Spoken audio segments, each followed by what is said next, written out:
Well, how we doing, folks? On this particular adventure, doing a solo hike with Tommy the trail dog, and hiking a trail I've never done before, so that's a little exciting. And just want to bring you along, discuss some topics, see some sights. Who knows what the trail will bring, but let's have some fun. And I hope that this video just inspires you, encourages you to get out there in your area and explore, get on the trail, and have some fun.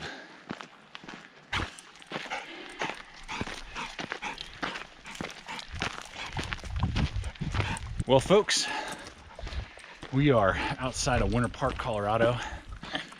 The trail literally stopped, or started, off of Highway 40, right there and opposite the resort, basically. So lots of highway noise for the first minute or two, and then had to go under like a pipe water duct or aqueduct and some other stuff. I'm gonna see that on the way out.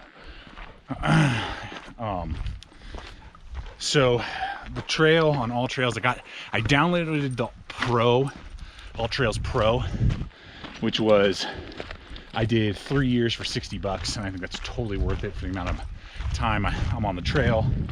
Really trying to explore new terrain in the last year and into the winter here coming up. And what's awesome is you can be even in airplane mode, and if you download through the Pro, if you download the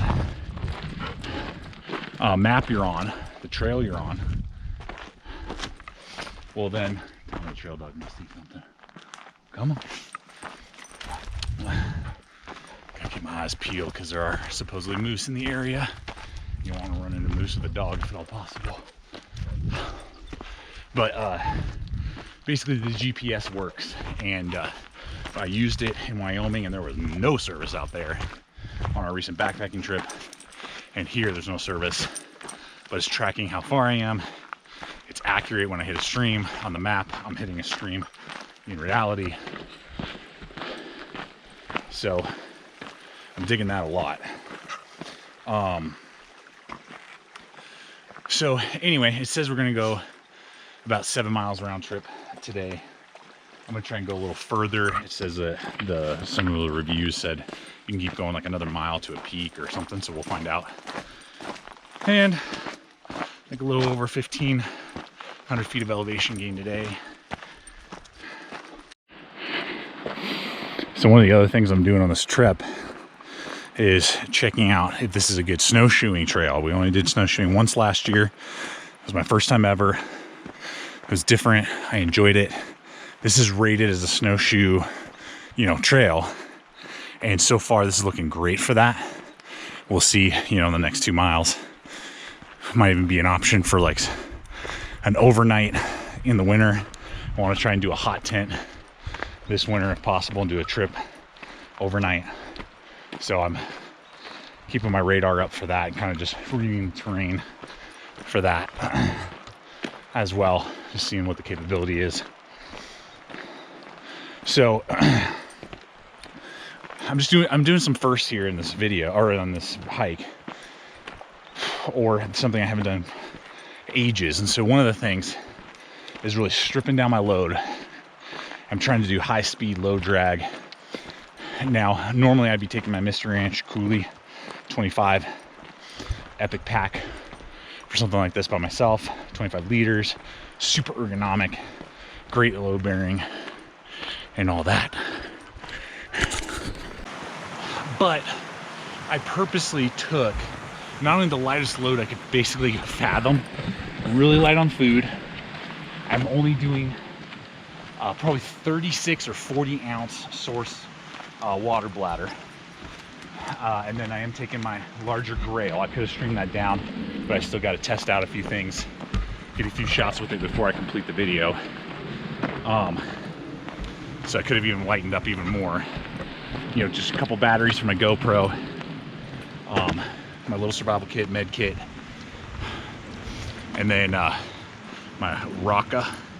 And I looked it up. According to what I looked up, it means Wilderness Warrior is the name and I'm not even gonna try to pronounce the name. I looked it up and I was like, wow, I couldn't do that and finish. But that's it. And I wanted to carry it on this low alpine Fuse 20 liter pack. This is basically like an ultralight pack, one of those little like summiting packs. Some cool features. I picked it up for like $20–25 at Sierra Trading Post.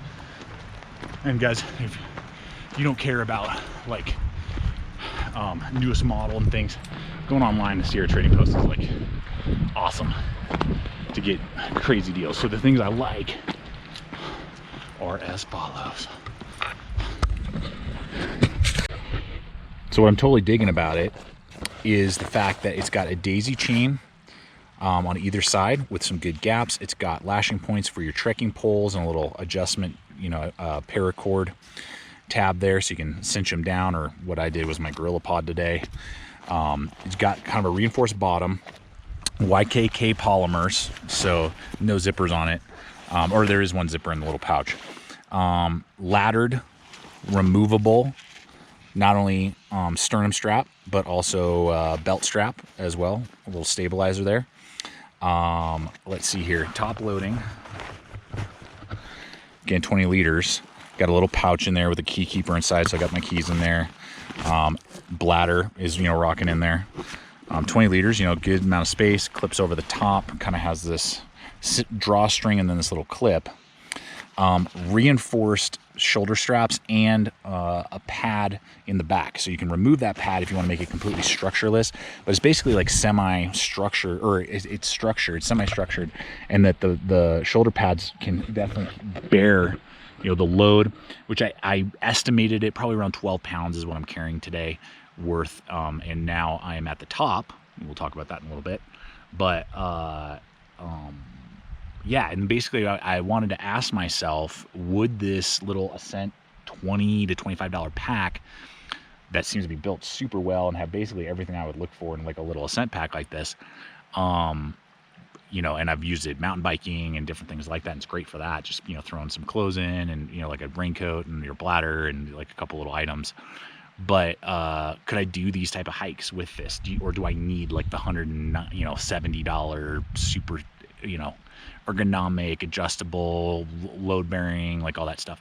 And I'll be honest, I prefer those, but I mean, a lot of people, particularly now more than ever, you're on a budget. You don't want to break the bank. And I would say try, if you, this one particularly because of the reinforced kind of heavier duty shoulder straps and the foam insert that gives it a little bit of structure, I did it. I mean, here it is. Got my little fixed blade, got some camera equipment, got my GRAYL, got my survival kit, rain poncho, windbreaker, and my med kit, and some snacks. I mean, what else do you need? So, and it carried that load fine. It was not like, oh, this sucks. Where's my mystery ranch? I like my mystery ranch. It's way better. It's more durable, more pockets, you know, more organization. Definitely will carry a little bit better, but it didn't fatigue my shoulders getting up here or my back in any way. It didn't cause any hot spots, and I just hiked basically 4 miles. I did 4 miles, and we're gonna go another 4 to get back home. So yeah, check out that one if you can. I'll try and put a link below. Again, it's either like discontinued or clearance. I don't know what's going on with this particular model, but it's $20 right now to $25 at Sierra, and I know you can get them at 1 or 2 other little places.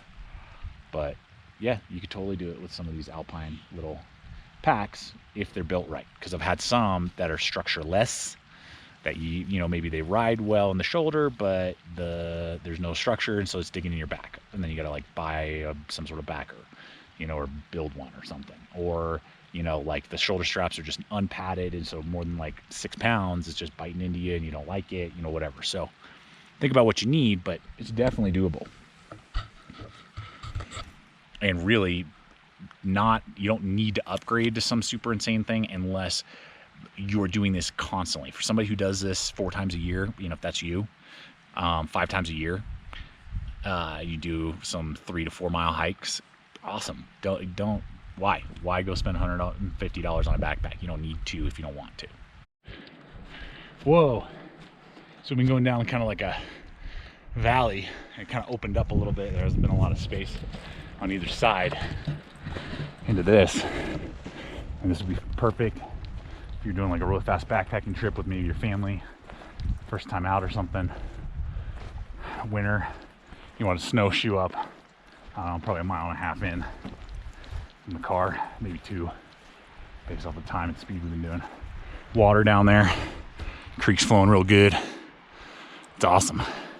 So folks, I just want to talk to you a little bit just about my feeling on kind of how to handle what's going on right now, both mentally, emotionally, and then maybe some steps that you can take, you know, because I've been shared a ton just about what's going on in the world, worldwide shutdown, people trying to reopen, the COVID, all of it, you know, economic unrest. I'm filming this in the middle of August 2020, so who knows what the future will hold.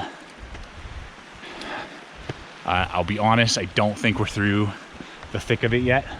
I don't know what's going to happen, but I think that other things still need to happen and come into place. I don't know. Just a feeling I got. Other people feel it. So I don't know what that means, but I'd love to hear your thoughts. Do you feel like something else is still going to happen? Just I don't know. That could be a spike. It could be more social unrest. It could be, you know, worldwide depression. I mean, who knows? And so based off of that, I just want to touch on this idea that, I mean, just something that I've been musing on. People have been asking me, friends and family. So I'm just going to share my thoughts with you. That if you look at human history, it is full of uncertainty, hardship, and really pain for a lot of it. Every once in a while, you might get a little blimp or a period of time of peace and security. You know, if you got like 10 years, you know, in between kings that maybe weren't like going to war and stuff, for all of human history. And really, only in the last, let's say, 100 years, since the 1920s, I would argue, have we had a life here in this world that you could really kind of like plan for very similar things happening 30 years from now. Like you could plan for what we would call retirement. And that was a joke 100 years ago. Only the super wealthy, ultra wealthy would retire. And I appreciate all of that. The fact that I can, you know, plan, and you're like, yeah, I mean, you know, there might be some ups and downs, maybe some economic, you know, the stock market will go up and down a few times in my lifetime, but, you know, I'll have money in the bank, be able to retire, travel, you know, have a good life, see the grandkids, da-da-da. But that was like, people just didn't even like hope.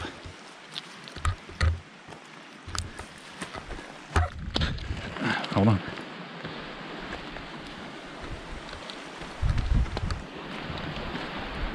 Past like the next harvest. I mean, it was like 50-50 if the harvest was going to come in, what the weather was going to do next year. And then you might be able to have food on the table, and you might be able to buy that horse that you need, or that saddle, or that cow for milking, or whatever it was. More seed for the following year. So I mean, 10 years from now, you're like, I don't even know what my life is going to look like 10 years from now. I don't even know what the world's going to look like 10 years from now. And I think of the opening scene from the movie Hostels. I watched it on Netflix recently. Really good movie, hard to watch. Christian Bale, and I can't remember the girl's name. She's a really good actress. They're kind of like the lead stars. It's kind of supposed to be like the end of the West. It's like late 1800s, like 1890 something, 95, 98. And the opening scene is this family, mom, dad, you know, a couple kids, and they're on their little homestead, and he's working, and mom's cooking, and the kids are playing. And then 4 marauders show up on the hill and wipe out the whole family, save the mom. She escapes with her life. Her baby is dead in her arms. They burn down the cabin. So their entire life has been destroyed, the loss of life. Her entire family is wiped out in about 5 minutes in front of her own eyes. And now she has to kind of like live through life and try and finish out her life having lived through that. And that was normal. I mean, that you probably knew someone who had had their family wiped out from something. Either a horrible disease, marauders of some kind, or whatever. And so all that uplifting stuff to say that with all the uncertainty going on right now, It's okay. It's been like that for a long, long time. And humanity survives. The human spirit lives on. And you can make it. Don't get fearful. Don't have anxiety. You can make it. You can press on. You can do it. My faith in Jesus Christ helps me with that immensely. To put my trust in him in times like these. That even if it's not always easy, even if there's hardship ahead, that he's got it. I'm in his hands. And even if it doesn't turn out okay in what I think is okay, it's in his hands. That's the best place it can be. And so I just encourage you to also, though, take steps to prepare yourself maybe more than you have. You know, have medical supplies that you need. Stock up on medicine that maybe your family has need of. They're on medication. Get food stockpiles. Some water. You know, even if it's nothing horrific, but it's just as like you get laid off from your job and it takes you 4 months to find a job, and you're like, yeah, I can only feed my family 3 weeks out of the month. Well, boom, you got dehydrated meals. I mean, it's as simple. You don't even have to buy all that like shelf, you know, like apocalypse stuff. I mean, all you have to do is oftentimes is just like when you go to the supermarket, buy 3 extra cans of soup or canned goods and stockpile it away. Put it in your garage, put it in the shed, you know, whatever it would be. So I don't know, just give you a little perspective that the life you and I know of peace and security and ease is it's a blip on the radar for all of human time that we've had on this earth. And guys, we're gonna take a brief time out here just to first invite you to subscribe if you're not a current subscriber and become part of the family that we have here. You can check us out on Instagram and Facebook as well. We've got a huge community of people over there, and it's just fun putting up content like this every single week. And if any of the content you're seeing in this video, gear items, or just in general, when you have a purchasing decision to make, when you use the hyperlinks that we offer to you below, really appreciate it. It just helps me to continue to make content and do what I do. So thank you so much for that, and using those hyperlinks if something connects with you down in the description box below as well. That's pretty. So we're in between 2 creeks right now. There's one over here. We just forged another one right there. Forged, hopped over it. Sweet. Well, guys, we crushed that in like an hour and 20 minutes. It was awesome.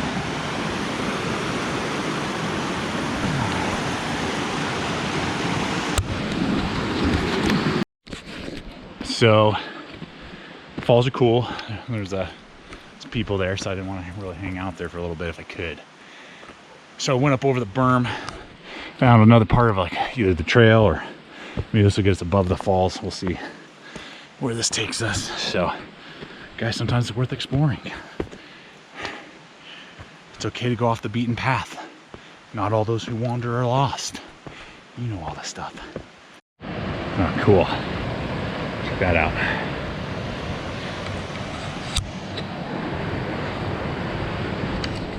I can tell this has not been traversed in quite a while.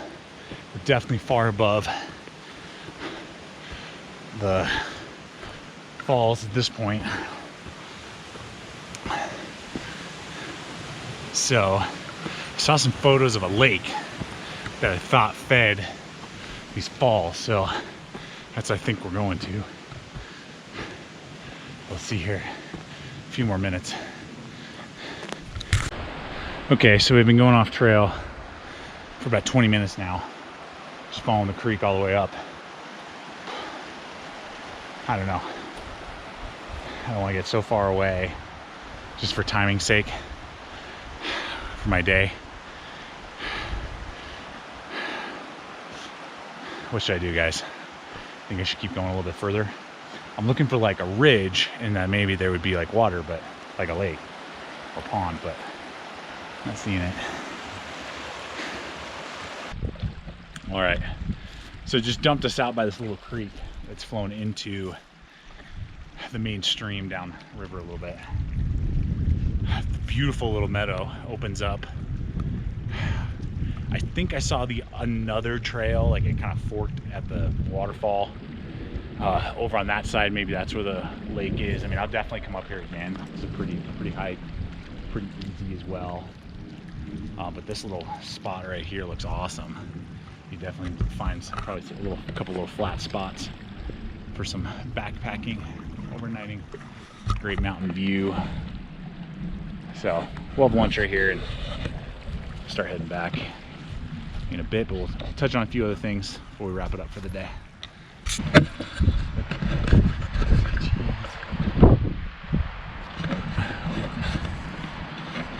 we go. Can you look at the camera? Cheese. Okay, so you guys might be curious about my CCW options and what I'm doing. Now, you know, winter time 2020, like spring, whatever, when it was still cold, I did my video on the 511 chest carrier rig. I'm pulling a blank right now. Anyway, love that thing. I think that's going to be like my winter carry. And then in the summertime, I've been rocking my VanQuest fanny pack, and this thing is phenomenal, guys. I love this thing. I took it for my backpacking trip, multi-day, been day hiking with it several times. Just rides really well, very adjustable. Carries either my compact or my subcompacts very nicely with a spare mag. I can put my phone, like my compass or something else like that in there, and we're ready to rock and roll. And in the wintertime, when you have like coats and stuff, a lot of times it kind of like makes it very difficult to pull from a fanny pack or waist pack like this, and that's where that chest rig I think will really come into play. And when I am doing like a whole day of bushcraft, I can put like testing, I can put a blade on my shoulder strap, versus I can carry it on my belt, which I have, but it just makes it a little bit more conducive. So I'm feeling waist pack in the summer, chest rig in the winter. That's kind of where I'm at right now. So coming to the end of the hike, we've been cruising, done about 4 miles, about an hour and a half. It's that aqueduct thing. So guys, do not let your heart be troubled. And I don't know, we'll be here together through it all, good or bad, thick or thin. And I just appreciate you guys. You're awesome. Take care of your families, take care of your loved ones. We'll never promise tomorrow. Get out there and enjoy the fall as it's starting to turn. And always remember, stay equipped, stay prepared, and we'll see you out there.